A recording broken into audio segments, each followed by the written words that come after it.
Hello guys, കുറച്ച് ദിവസമായല്ലോ കണ്ടിട്ട്.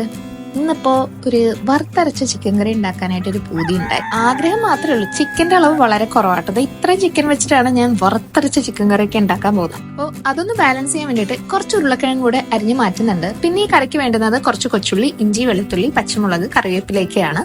അപ്പോൾ കൊച്ചുള്ളിയെ കുറച്ച് കുനുകുന അരിഞ്ഞെടുക്കുക. പച്ചമുളക് ഞാൻ പക്ഷെ ഇന്നത്തേക്ക് അവോയ്ഡ് ചെയ്യാണ്. കാരണം കിച്ചൂസ് കുറച്ച് ദിവസമായിട്ട് പറയുന്നുണ്ട് മമ്മയുടെ കറിക്കൊക്കെ ഭയങ്കര എരിയും. ഈ പച്ചമുളകിന് ഒടുക്കത്തെ എരി കേട്ടോ. അപ്പൊ ഇന്നത്തെ കറിക്ക് ഞാൻ പച്ചമുളക് ഇടുന്നില്ല. എരി ഇഷ്ടമുള്ളവർക്ക് ആവശ്യം പോലെ ഇടാം കേട്ടോ.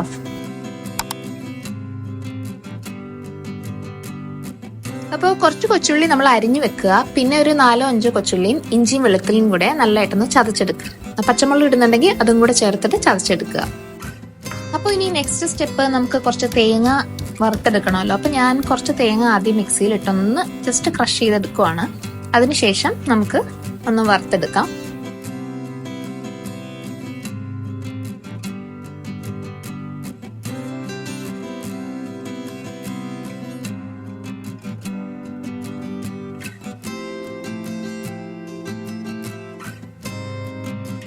അപ്പോൾ ചെറിയ ഫ്ലെയിമിൽ വേണം തേങ്ങ വറുത്തെടുക്കാനായിട്ട്, അല്ലെങ്കിൽ വേഗം കരിഞ്ഞു പോവും. ശ്രദ്ധിക്കുക.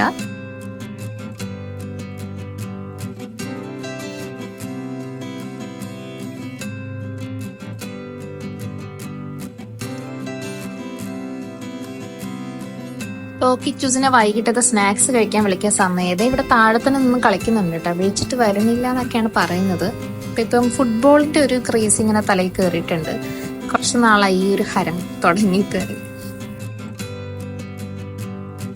പിന്നെ നമ്മുടെ കിച്ചണിലേക്ക് ഒരാളെ കൂടെ ആഡ് ചെയ്തിട്ടുണ്ട്.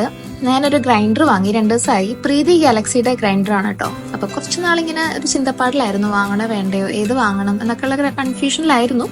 അപ്പൊ എന്തായാലും അങ്ങനെ പിന്നെ ഫൈനൽ ചേച്ചിയുടെ ആയിരിക്കുന്ന പ്രീതിയാണ്. അപ്പം ഒരു 7-8 വർഷമായിട്ട് ചേച്ചി യൂസ് ചെയ്യുന്നുണ്ട്. അങ്ങനെ കംപ്ലൈൻസ് ഒന്നുമില്ല. അങ്ങനെ പോയി പ്രീതിയുടെ തന്നെ വാങ്ങി. അപ്പോൾ ഞാൻ ഇന്നലെ ഇതിൽ ദോശയ്ക്കും ഇഡ്ലിക്കൊക്കെയുള്ള മാവ് അരച്ചെടുത്തു. ഇന്നത് ചെയ്തു. നല്ല ടേസ്റ്റ് ആയിരുന്നു. കാരണം നമ്മൾ മിക്സിയിലും ഇതിലും ചെയ്യുന്നതിന് എന്തായാലും നല്ല ഡിഫറൻസ് ഉണ്ടാവും. അപ്പം കുറച്ചുകൂടെ നല്ല സോഫ്റ്റ് ആയിരിക്കും, ദോശയാണെങ്കിലും ഇഡ്ലി ആണെങ്കിലും ഒക്കെ. പിന്നെ ഈ തേങ്ങയിലോട്ട് ഞാൻ കുറച്ചൊരു 2-3 കൊച്ചുള്ളി അരിഞ്ഞതും കൂടെ ചേർത്ത് കൊടുക്കുന്നുണ്ട്. എന്നിട്ട് എല്ലാം കൂടെ നന്നായിട്ടൊന്ന് വറുത്തെടുക്കണം.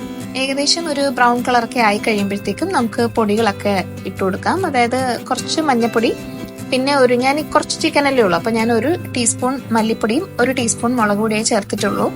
പൊടികളൊക്കെ ചേർക്കുന്ന സമയത്ത് ഞാൻ ഗ്യാസ് ഓഫ് ചെയ്തു. അപ്പൊ ആ ഒരു ചൂടിൽ ഇപ്പൊ ഓൾറെഡി തേങ്ങ നല്ല ചൂടായിട്ടിരിക്കുകയാണല്ലോ. അപ്പൊ അതിൽ കിടന്ന് ഈ പൊടികളൊക്കെ ഒന്ന് മൂത്ത് വന്നോളൂ.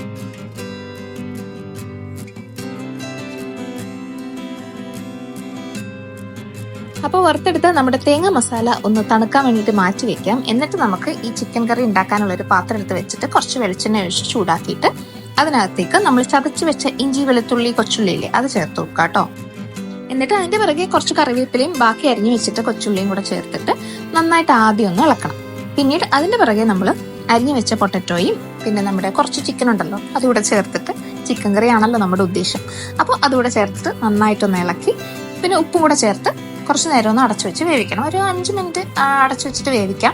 പിന്നെ അപ്പോഴത്തേക്ക് നമുക്ക് നമ്മുടെ മസാല റെഡിയാക്കി എടുക്കണം. കല്യാണം കഴിഞ്ഞ സമയത്ത് ഞാൻ ഇതുപോലെ ഒരു ബീഫ് റോസ്റ്റോ എന്നുണ്ടാക്കിയിട്ട് ഞാൻ അതിന്റെ ഫോട്ടോ എടുത്ത് നമ്മുടെ ഫാമിലി വാട്സപ്പ് ഗ്രൂപ്പിൽ ഇട്ട് കൊടുത്തിട്ടുണ്ടായിരുന്നു കേട്ടോ.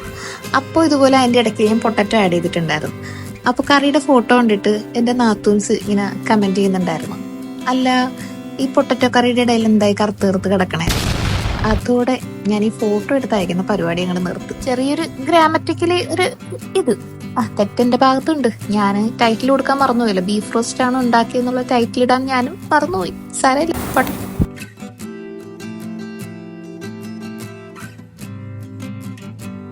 അപ്പോൾ നമ്മുടെ തേങ്ങ മസാല ഒന്ന് നന്നായിട്ട് അരച്ചെടുക്കാം. അപ്പോഴാണ് ഞാൻ ഓർത്തത് ഇരിക്കുന്ന സാധനത്തിൽ ഞാൻ ഉപ്പ് ചേർത്തിട്ടില്ലായിരുന്നു. അപ്പൊ ആവശ്യത്തിന് ഉപ്പും കൂടെ ചേർത്തിട്ട് വേണം അടച്ചു വെച്ച് വേവിക്കാനായിട്ട്.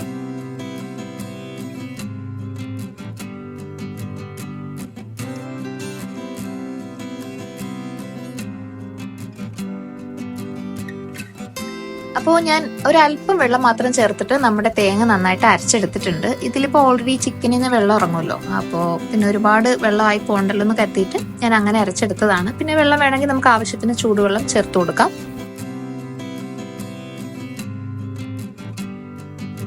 ഇനിയിപ്പോ നമ്മുടെ ചിക്കനും ഈ മസാല എല്ലാം കൂടെ ഒന്ന് കുഴച്ച് മറിച്ചെടുത്തിട്ട് ഒരു 10 മിനിറ്റ് അടച്ചു വെച്ച് വേവിക്കാം. അതിനുശേഷം നമുക്ക് തുറന്നു നോക്കിയിട്ട് ഒരു അര തക്കാളി ഞാൻ ഇതിൽ ചേർത്ത് കൊടുക്കുന്നുണ്ട്. അതുകൂടെ ചേർത്ത് കഴിഞ്ഞിട്ട് പിന്നെ ഒരു 5 മിനിറ്റോടെ അടച്ചു വെച്ച് വേവിച്ചു കഴിഞ്ഞാൽ നമ്മുടെ വറുത്തരച്ച ചിക്കൻ കറി സെറ്റ്.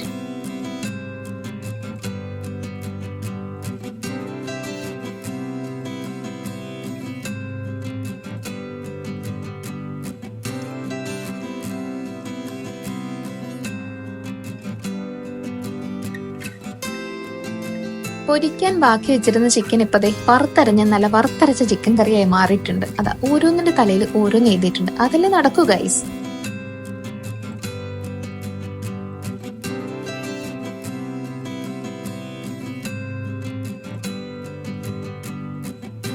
അപ്പൊ ഗൈസ് എന്താ പരിപാടീസ്? വേറെ പരിപാടിയൊന്നും ഇല്ലെങ്കിൽ വീഡിയോ ഇഷ്ടമായെങ്കിൽ ഒന്ന് സബ്സ്ക്രൈബ് ചെയ്തേക്കും. പിന്നെ കറി റെഡി ആകുമ്പോഴേ ഇങ്ങനെ എണ്ണയൊക്കെ തെളിഞ്ഞ് മാറി നിൽക്കും. അപ്പോഴാണ് നമ്മുടെ കറി മൊത്തത്തിൽ ഒന്ന് സെറ്റായെന്ന് നമുക്ക് മനസ്സിലാവുന്നത്.